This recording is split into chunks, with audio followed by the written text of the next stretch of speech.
peut-être quand pas nécessaire parce chacun pense que son code est universel et il y a des garçons qui pensent en toute bonne foi qu'interpeller une fille dans la rue est normal et qui s'étonnent de la réponse agressive qu'il va recevoir. Dans l'autre sens, ça se joue également, la fille qui s'étonne de voir un garçon qui l'interpelle dans la rue.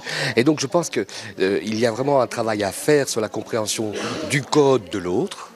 Hein, des deux côtés, d'améliorer aussi le fait que les gens puissent communiquer sur l'espace public simplement, ce qui ne veut pas dire non plus tolérer ce qui n'est pas acceptable sur l'espace public. Bien sûr que ça m'arrive de marcher dans la rue et qu'on me regarde mal, comme toutes mes amies. Je me rappelle que quelqu'un disait, en tant qu'homme, si vous voulez vous rendre compte de ce que c'est qu'être une femme dans la rue, essayez de vous rappeler la dernière fois où on vous a mal regardé, on vous a parlé de votre tenue ou alors on vous a sifflé.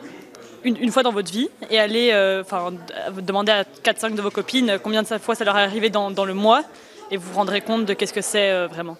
En pratique hospitalière, c'est ce qu'on voit dans les chiffres. Il y a un nombre incalculable pratiquement parce que très peu de gens le disent.